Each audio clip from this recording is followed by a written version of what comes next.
Helo a noswaith dda I chi, a croeso I sesiwn 4 o cyflwyniad Daearyddiaeth AS. Yn cyflwyno chi heno fydd Mr Aled Owen. Noswaith dda pawb. Yn y sesiwn yma, dwi am cyfeirio at sgiliau daearyddol. Fydd hyn bendant yn werth I chi hefyd yn blwyddyn 13, os yna'n werth I chi hefyd cymryd cipolwg nes ymlaen ar cyflwyniad ar ymchwiliad annibynnol. Fydd angen I chi gwblhau flwyddyn nesaf. Wrth I ni feddwl felly am sgiliau daearyddol, beth yn union ydyn ni'n sôn amdan? Gellir ystyried rhai penawdau yn y ffordd hyn. Cartograffig, graffigol, rhif, ystadegol, y ddefnydd o ddata, ymchwiliad ac yna sgiliau llythrennedd. Pan da ni'n sôn am sgiliau cartograffig, mae'n bwysig beidio anghofio falle am yr elfennau sylfaenol. Am pen edrychwn ni ar enghreifftiau o cwestiynau, bwysig falle weithiau atgoffa'n hunan o rhai egwyddorion a sgiliau fyswn ni falle wedi dechrau astudio'n blwyddyn 7, fel cyfeiriad. Mae lledred a hydred wedyn, wrth gwrs angen I ddefnyddio a'i cymhwyso I atebion uwchgyfrannol a safon uwch.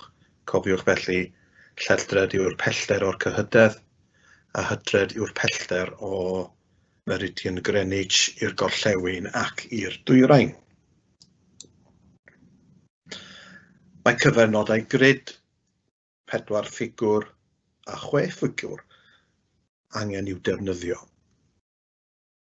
Byddwch chi ddim yn disgwyl gweld cwestiwn yn gofyn I chi i'w nodi, ond fe all cwestiwn ofyn I chi I cyfeirio at mannau penodol gan ddefnyddio cyfernodau grid 6 ffigwr a 4 ffigwr. Mae cyfeilluniau, contour lines, yn ffordd ddefnyddiol iawn o ymchwilio a nodi patrymau tirwedd. Mae'n werth cofio rhai pwyntau sylfaenol, enghraifft yr agosach yw y cyfeilluniau, y fwy serth fydd y tirwedd a graddiant y tir. Y gwrthwyneb I hyn wrth gwrs y bellach I ffwr yw y cyfeilluniau, y fwy gwastad yw y tir. Os edrychwch chi'r enghraifft yma, mae siap cylchol yn dangos bryn, enghraifft. So mae werth cofio rhai o'r sgiliau sylfaenol a'i cymhwyso nhw I cwestiynau yn uwchgyfrannol ac yn safon uwch. Fydd dehongli mapiau OS yn arfer dda ac yn enwedig o fewn y papurau arholiad. Welwch chi enghraifft yn fan hyn o un o'r papurau arholiad uned 1. A sylwch ar y cwestiwn, mae angen wrth gwrs gyda'r gallu I nodi y lleoliad, ond wedyn mae angen cymhwyso y gwybodaeth i'r cwestiwn yn benodol. Os ydych chi'n edrych ar y cwestiwn, un ffordd mae'r tirffyrdd y traeth yn gysylltiedig. So mae edrych ar fap a dehongli beth sydd I weld yn sgil pwysig yn ei hun. Ar yr un papur yn yr opsiwn rhewlifiant, fe welwch chi cwestiwn yn cyfeirio at yr afon Ogwen. Beth sy'n gwneud I hon I fod yn afon neu'n ffrwd afrwydd? Mae angen edrych falle ar y cyfeilluniau. A'i habsenoldeb a'i pellter I ffwrdd o'i gilydd I nodi be a olygu'r gan hynny.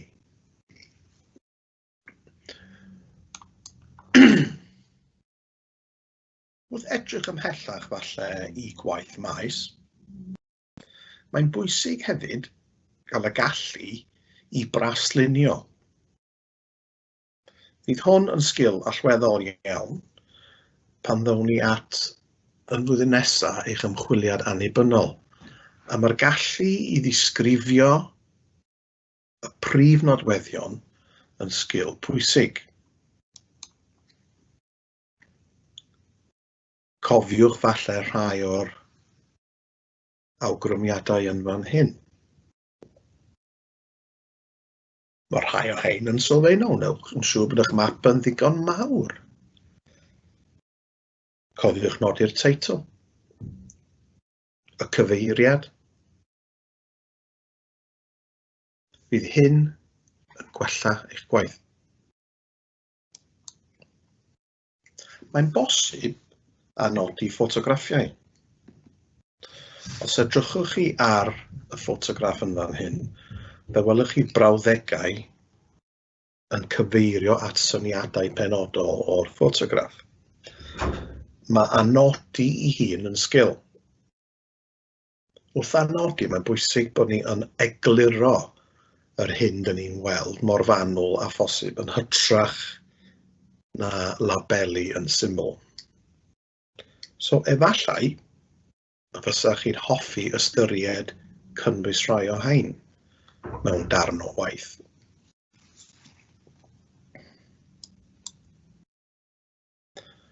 Mae'n bosib hefyd i ddehongli a edrych ar amrediad sylweddol o mapiau sydd wedi cael eich paratoi i chi.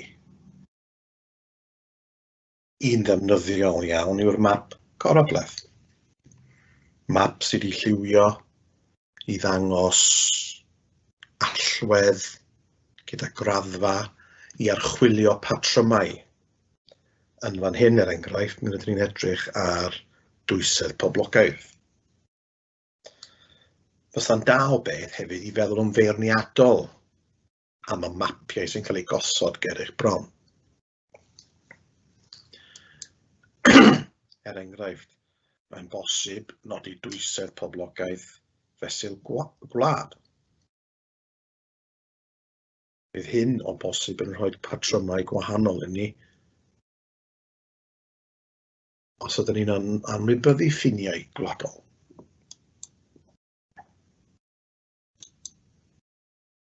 Gellir nodi yn syml dotiau i ddangos patrymau gofodol yn fan hyn, y nifer y bobl oedd yn derbyn arian o trychinebau yn yr Unol Daleithiau. Mae mapiau eraill efo termau ac enwau penodol iddyn nhw. Mae'r isopleth yn nodi patrymau glawiad. Ac wrth edrych ar map o'r fath hyn, dyn ni'n gallu chwilio ac edrych am patrymau. Mae isoplethau yn uno mannau lle mae'r rhifau yr un fath. Mae'n bosib i ni edrych ar llifau map. Dyma enghraifft o mewnfudo i Gaerdydd. Dylir wedyn edrych i amrywio'r graddfa i ddangos y patrymau perthnasol.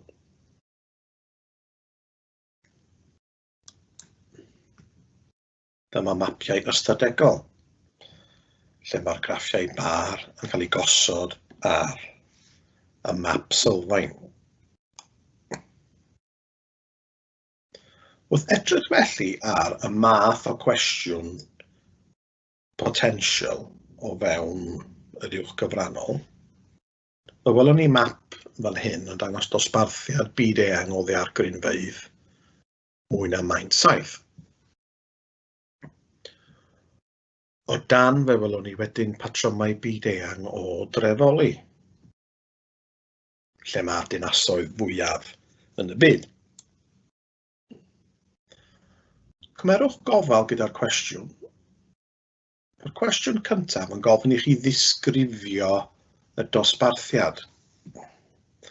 Fe sylwch chi mewn bold ydy cyfeiriad at ffigwr 5a. So mewn cwestiwn arholiad, newch yn siŵr eich bod yn cyfeirio yn benodol at be welwch chi o'ch blaen. Wrth ddisgrifio, ydy o'n bosib falle i chi edrych am patrymau penodol.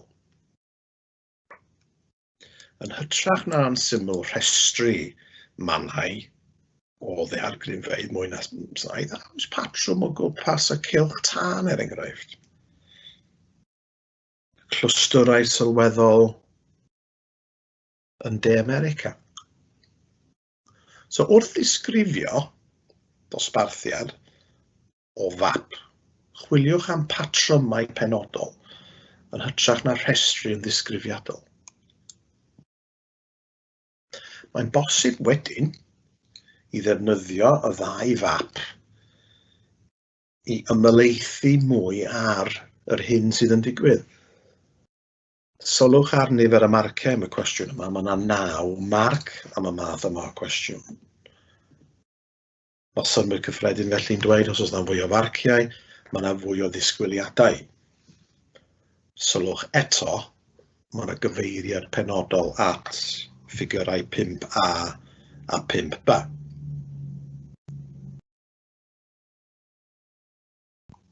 Wrth edrych ar cwestiwn o'r math, mae'n werth o edrych ar y cynllun marcio.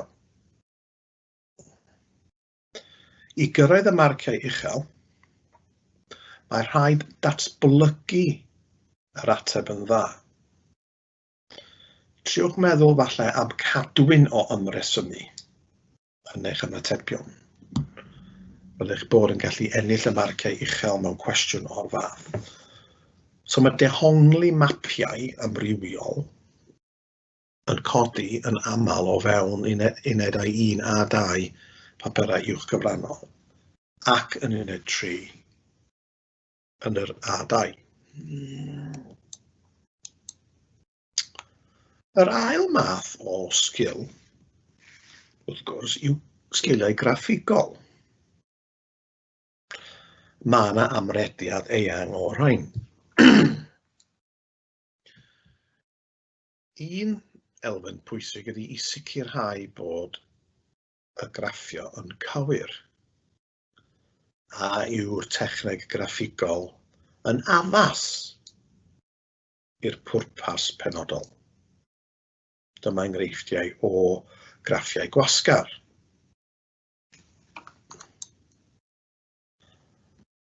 A yw wedyn yn werth ystyried cromliniau amlder. Neu yr histogram i arddangos dosbarthiad o fewn grwpiau penodol. So felly, wrth edrych ymlaen i'ch gwaith yn blwyddyn 13 ac wrth feddwl am gynllunio ymchwil y flwyddyn nesaf, ystyriwch defnyddio rhai o'r technegau hyn yn eich gwaith.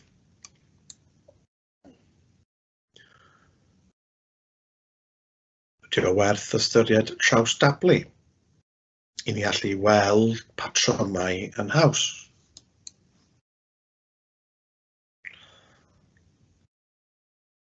Gwaith maes. A yw'n bosib neu'n werth ystyried casglu data hyd doriad i ni weld y patrymau'n fan hyn o'r twyni tod. Efallai bod rhai ohonych chi wedi cael y cyfle yn eich gwaith maes tygau i ymchwilio proffilau traeth. Mae'n bosib wedyn defnyddio'r data yna i greu hyd doriad. Neu, efallai, eich bod wedi gwneud gwaith yn ymwneud ac afonydd. Ac wedi gallu defnyddio y data perthnasol i greu trawsdoriad, cross-section, yn y modd yna.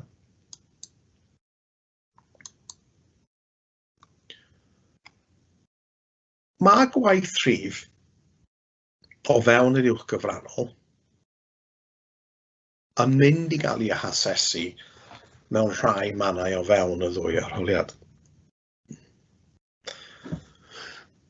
Dyma enghraifft fan hyn o gwaith cyfrifo y modd ar cymedr. Fedrwch chi ddim disgwyl cael cyfrifo estynedig hir o fewn papur arholiad, ond mae'n bwysig bod yn barod amdanyn nhw, a peidio bod gwneud chydig bach o waith mathemateg o fewn eich arholiadau blwyddyn 12 a blwyddyn 13 Daearyddiaeth.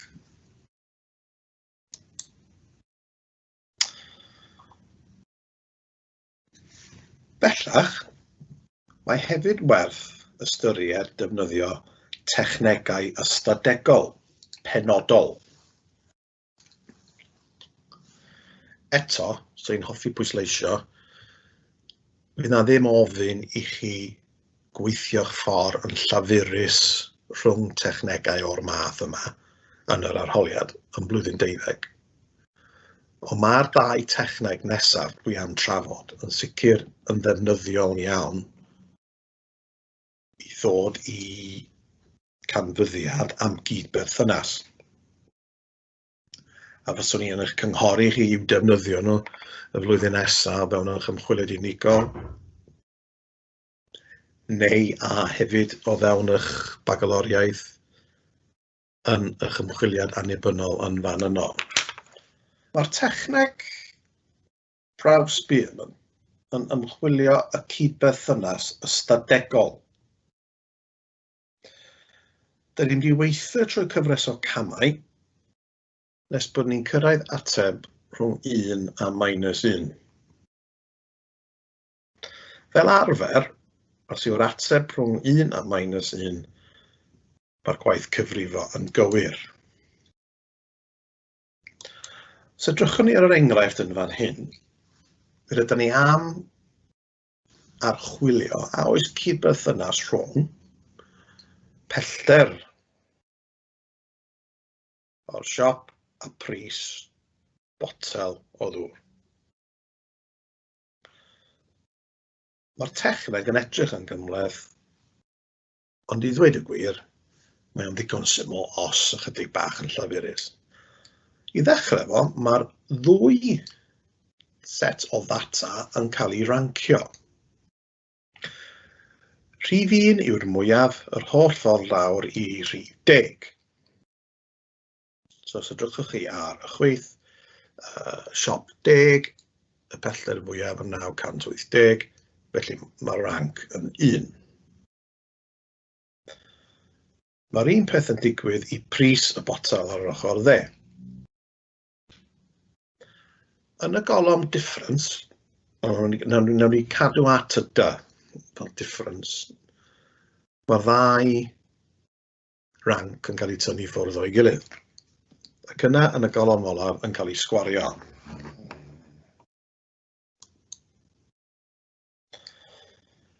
Bydd cyfanswm y d-sgwar yn cael ei bwydo mewn i'r fformiwla. Mae'r fformiwla yn edrych yn gymleth, ond gydag amser, does na ddim byd i ofni fan hyn. N yw nifer y sampl. So felly, yn yr enghraifft yma, mae N yn 10. Mae'r ateb yn fan hyn yn dod allan yn -0.73. Mae hyn yn gadael ni hefo enghraifft felly o cydberthynas negyddol. Y darn pwysig ydy i osod y rhif -0.73 mewn cyd-destun. Be yn union mae -0.73 yn ei feddwl.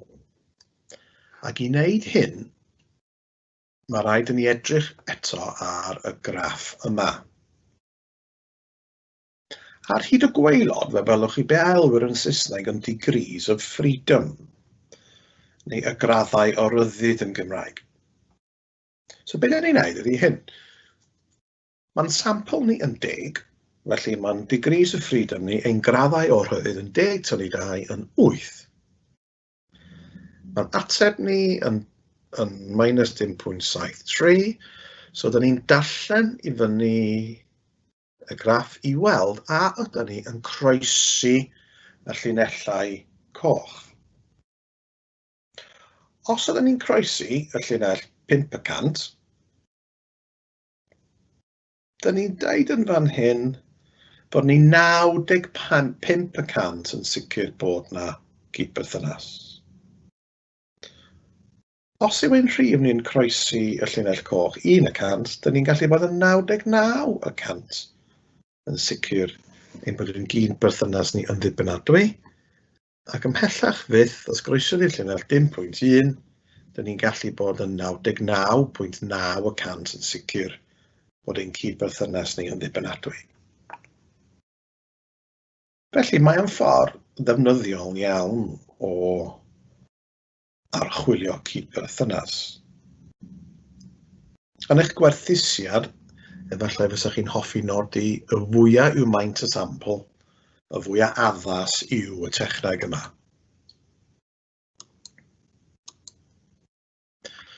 Un arall yw y ci-sgwar, chi-squared yn Saesneg. Unwaith eto, mae'r fformiwla'n edrych ychydig bach yn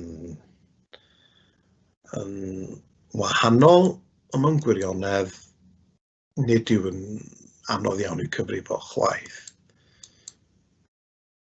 Dyma ni enghraifft o safle ar hyd y traeth. Mae ganddo ni 5 safle a mae ganddo ni maint y cerrig yn y 5 safle. Yn y golofn expected, dyn ni'n nodi yr cyfartaledd. Dyn ni wedyn yn tynnu yr observed o'r expected yn ei sgwario fo ac yn bwydo yr ateb i fewn i'n fformiwla ni chi-squared. Yn yr enghraifft yma, dyn ni'n cael ateb o 4.14. Beth yw arwyddocâd y rhif yma? Eto, mae rhaid edrych ar tablau i weld a oes werth i'n rhif ni. Yn yn enghraifft yn fan hyn, mae'n rhif ni yn 4.14.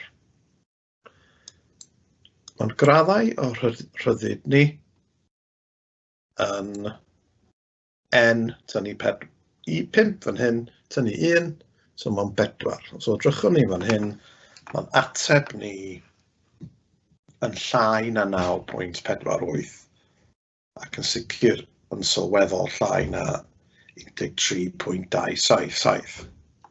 Felly, be dyn ni'n deud o hyn ydy, mae rhaid i ni dderbyn be dyn ni'n alw o'r rhagdybiaeth null, nid oes amrywiad sylweddol o ran maint y cerrig ar hyd y darn hwn o draeth. So falle mae hwnna yn dechneg ystadegol arall y fysach chi'n hoffi ystyried a'i cynnwys yn eich gwaith flwyddyn nesaf. Mae y technegau yma yn cael ei asesu yn uned 1 neu 2, ond ni fydd ddisgwyl i chi cyfrifo yn yr arholiad uwch gyfrannol.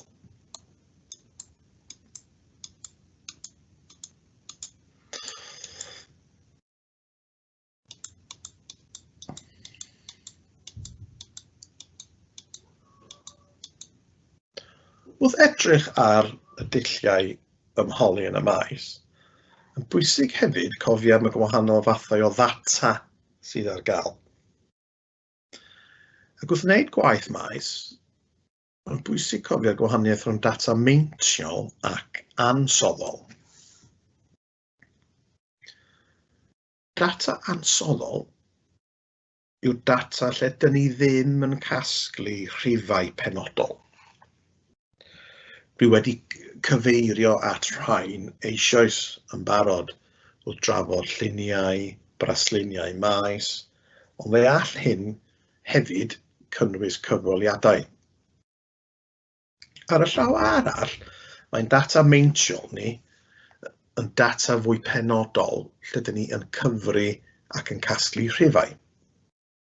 Bianedd y gwynt, arolwg traffig. Cyfrifo bianedd afon i gyfrifo arllwysiad. Yn y canol, fe welwch chi 2 enghraifft arolwg deuben a Likert.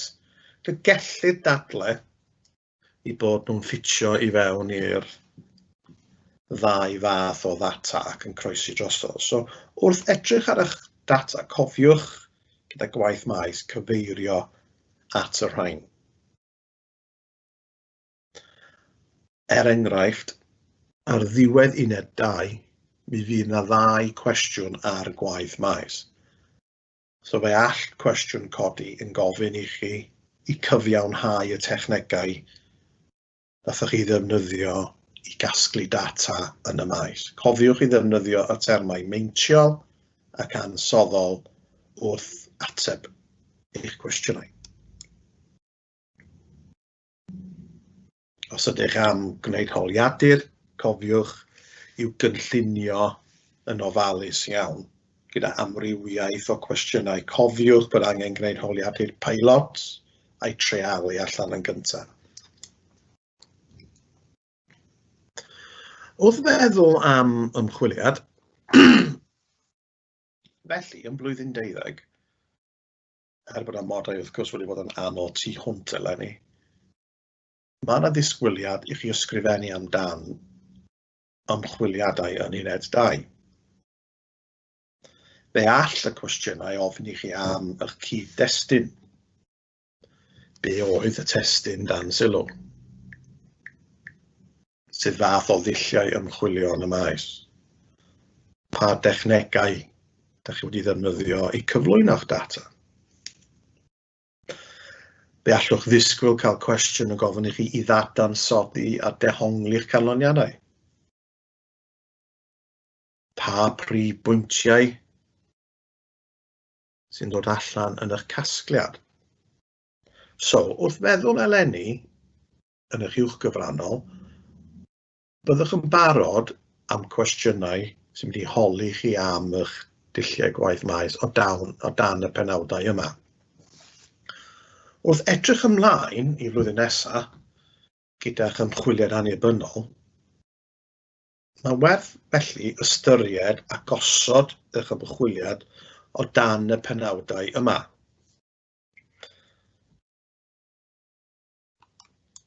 Wrth feddwl am testun ymchwiliadol, beth am feddwl am testun falle sydd o wir ddiddordeb I chi? Dyma un falle I rhai ohonoch chi sydd yn cefnogwyr pêl-droed.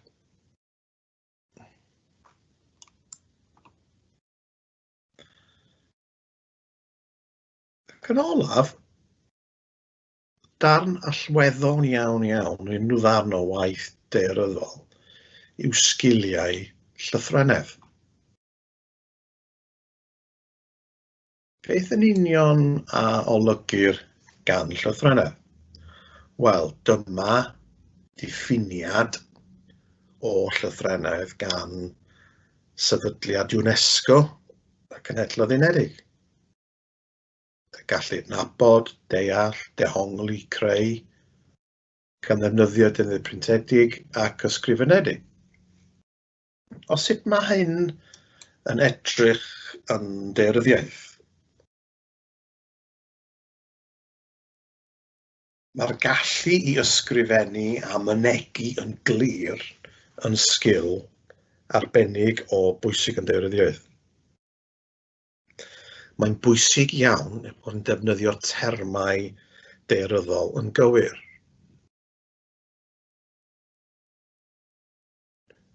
Mae'n bwysig hefyd I chi gyfeirio at cysyniadau arbenigol fel lliniaru, ymaddasu, achosiaeth ac yna I defnyddio yn gywir ac yn addas. Os oes gyfle I mynegu syniadau a damcaniaethau yn eich gwaith, newch yn siŵr bod hynny'n digwydd. Mae disgrifio a cymharu effeithiol yn sgil allweddol.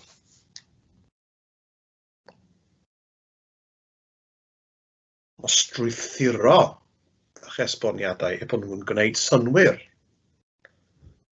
Enghraifft, os yw darn o waith estynedig fel traethawd yn cael ei gyflwyno, a oes cynllun penodol i'r darn o waith.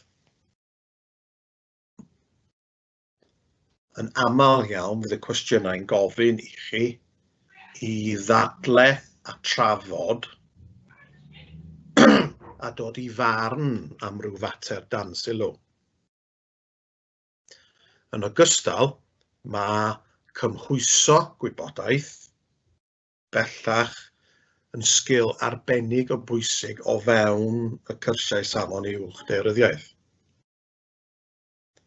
A nawn ni edrych ar chydig o enghreifftiau yn y man. A yw'ch casgliad yn gryno ac yn cyfeirio at eich prif cwestiwn. Ydych chi wedi arddangos y gallu werthuso eich prif canfyddiadau. So, wrth i chi feddwl am cyflwyno darnau waith ysgrifenedig, mae'n werth falle i edrych ar yr elfennau hyn. Mae y bwrdd arholi cybac yn cyflwyno diffiniadau o'i geiriau gorchymyn. Fe welwch chi y geiriau yma yn aml iawn o fewn unrhyw papur arholiad mewn cwrs safon uwch daearyddiaeth. Mae'n werth edrych ar rhain yn ofalus. Mae'r gair cymharwch yn codi yn aml. Byddwch yn ofalus, mae cymharu yn gofyn i chi nodi beth sydd yn debyg ac yn wahanol, tra bod cyferbynnu yn nodi'r gwahaniaethau yn unig. Mae'r gair aseswch yn codi yn aml hefyd. So, os edrychwn ni ar yr enghraifft yma. Yr enghraifft. Dyma enghraifft o cwestiwn o uned 1. Tectonig. Mae tectonics yn 2/2 o uned 1. Mae'n bwysig iawn bod chi'n nodi yr geiriau pwysig o fewn y cwestiwn. Aseswch pwysigrwydd y pellter. Triwch meddwl fan hyn, ydy o'n bosib i ddadle y ddwy ochr. Tro pellter off yn honell, be'n union yw hynny? Sylwch hefyd, mae ofyn hefyd i ysgrifennu'n weddol gryno yn uned 1.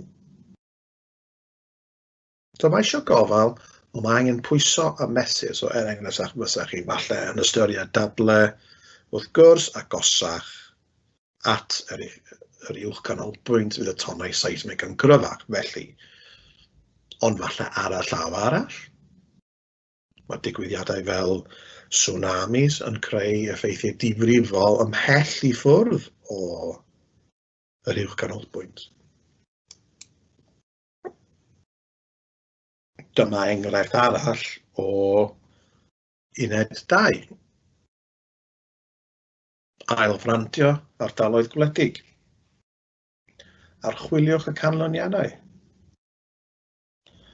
Fysa fo'n ddigon posib i weld y geiriau i ba raddau mae cynllun ailfrandio yn llwyddiannus.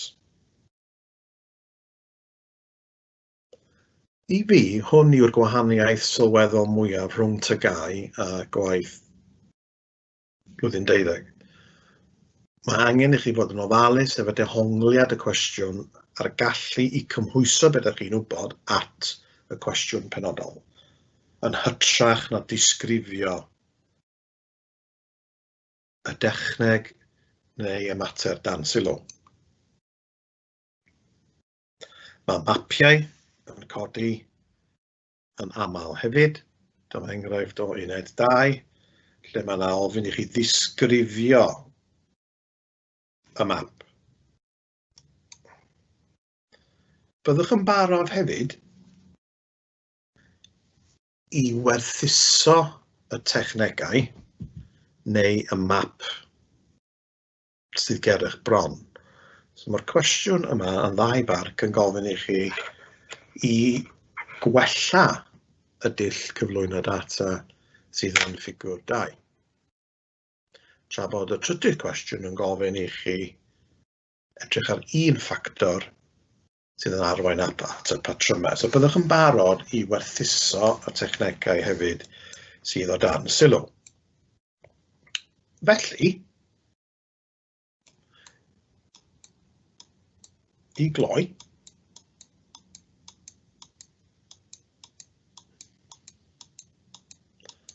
triwch meddwl wan am eich sgiliau. Be yn union yw y sgiliau daearyddol?